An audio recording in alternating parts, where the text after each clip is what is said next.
devant le Congrès américain. Elle doit expliquer pourquoi GM a pu vendre pendant 10 ans des voitures défectueuses, un défaut qui a provoqué des accidents mortels pour 13 personnes. Alors écoutez sa toute première déclaration lorsque son audition a commencé devant les représentants. Aujourd'hui, face à vous, je ne peux pas vous dire la raison pour laquelle cela a pris tant de temps pour qu'on annonce un défaut de sécurité du programme, mais je peux vous dire qu'on trouvera. Je ne peux pas revenir en arrière. Dès que j'ai été au courant du problème, nous avons réagi sans hésitation.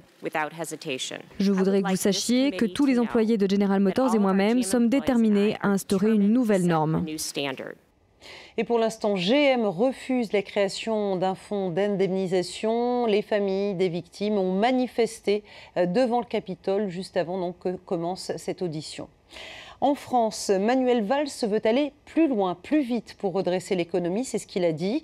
Le nouveau Premier ministre a tracé sa feuille de route, améliorer la compétitivité et le pouvoir d'achat en même temps, autrement dit baisser les charges sociales et les impôts, tout en ramenant le déficit public sous les 3% en 2015. Un pari qui sera très difficile à tenir, d'autant que Bruxelles ne semble pas prêt à faire de nouveaux gestes envers Paris. Ney Nayem nous en dit plus.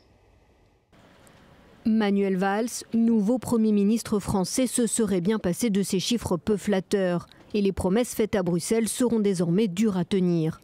En 2013, le déficit public a dérapé, certes il diminue, mais le gouvernement tablait sur 4,1% du PIB, c'est finalement 4,3%. Le chef de l'État s'est engagé à ramener ce déficit sous la barre des 3% du PIB en 2015. Lundi, il évoque son espoir d'obtenir l'indulgence de Bruxelles. Le gouvernement aura aussi à convaincre l'Europe que cette contribution de la France à la compétitivité, à la croissance, doit être prise en compte dans le respect de nos engagements. Pour François Hollande, pas question de sacrifier la croissance à la réduction de ses déficits. Depuis 2009, la France est pourtant sous procédure pour déficit excessif. Et ce mardi, elle s'est attiré un rappel à l'ordre du président de l'Eurogroupe. Je pense que la France est consciente de ses engagements. Elle s'est vue octroyer 2 années supplémentaires. Il est évident qu'il y a du travail à faire. En janvier dernier, François Hollande a annoncé 50 milliards d'euros d'économies d'ici 2017. Pourtant, lundi, le président a promis une baisse des impôts et des cotisations salariales. C'est le pacte de solidarité. Sans compter le pacte de responsabilité qui prévoit une baisse de 30 milliards d'euros de charges pour les entreprises. Reste à savoir comment concilier tous ces gestes fiscaux avec une réduction du déficit public. L'Union européenne qui enregistre un début de résultat sur le front du chômage. Le taux s'est stabilisé en février. Il passe sous la barre des 12% et c'est une première depuis octobre 2013. Dans le détail, le chômage frappe bien sûr, comme d'habitude, beaucoup plus le sud que le nord de la zone euro. Il a légèrement augmenté en France en février. Il atteint 10,4%. 15,3% au Portugal, mais le mouvement est plutôt descendant, même si c'est bien lent. Et puis en Grèce, il culmine toujours à 27,5%. Une amélioration de conjoncture confirmée par un regain d'activité dans le secteur manufacturier, le secteur privé donc. L'indice PMI de la zone euro ressort dans son ensemble à 53.